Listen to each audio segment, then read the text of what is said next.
This is why Paul is asking this question, because the Christian church is teaching over and over and over again that God loves you no matter what, God loves us no matter what, and God's going to forgive you no matter what, and grace is here, and you're under grace, it's okay, we all fall short of the glory of God, it's okay, grace is here.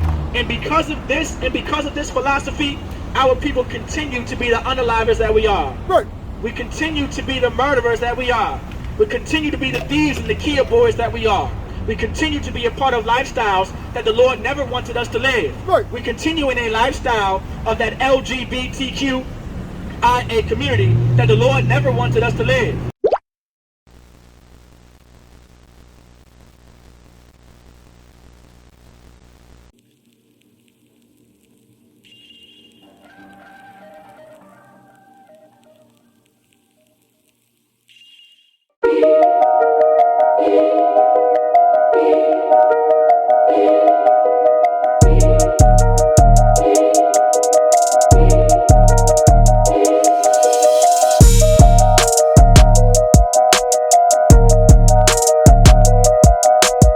You understand? I know some of y'all remember the 80s and 90s. Gentrify your community.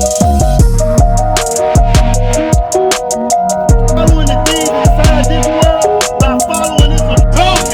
What? That is something that happens here. That's not something that happens. Well, we used to have black students, with black teachers, and black administrators, and black principals, for black kids, and use one. It said what? Shall we continue in sin? Shall we continue to sin against the Most High? Shall we continue to not keep the laws of God? Go ahead. That grace may abound. That what? That grace may abound. That grace may be abound. Does anybody know what it means to be abound? Meaning that it's everywhere. That there's an abundance of it. Meaning in a great magnitude. That is everywhere. That's right. So Paul is saying, do we have to sin in order for grace to be here? Is that the purpose of grace? Is that the reason behind grace right here? Right. So we have to sin in order to be under grace. So we have to continue to sin in order for grace to even exist. That's why Paul is asking this question. The reason why Paul is asking this question right here is because there's a people in the Christian church, those pastors, those deacons, those bishops are teaching our people to continue to be the sinners they are because grace is abound. Right. This is why Paul is asking this question, because the Christian church is teaching over and over and over again that God loves you no matter what, God loves us no matter what, and God's going to forgive you no matter what, and grace is here, and you're under grace, it's okay, we all fall short of the glory of God, it's okay, grace is here.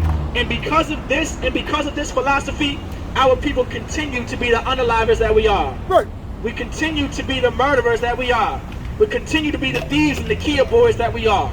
We continue to be a part of lifestyles that the Lord never wanted us to live. Right. We continue in a lifestyle of that LGBTQIA community that the Lord never wanted us to live. The Lord wants us to conduct ourselves a certain way. The Lord wants us to behave in a fashion that's acceptable according to the Lord. That's right. We have to realize this information. And you're not going to learn this information in the Christian church. You're not going to listen. You're not going to learn this information in that Catholic mosque. Right. You're not going to learn this information in Islam, in Buddhism. You understand? In Catholicism. You're not going to learn any of this information there. But you will learn it here in the Israelite School of Universal Practical Knowledge. That's right. You will learn it from the men of God. You will learn it from us back here. Because we are sent from God under Christ, under command and journey Yohana. You are seeing men of the Lord right in front of you, right here, teaching the gospel. That's right. This is what the gospel actually looks like. Not what the Christian church has been teaching for years. Not what Catholicism has been teaching for years.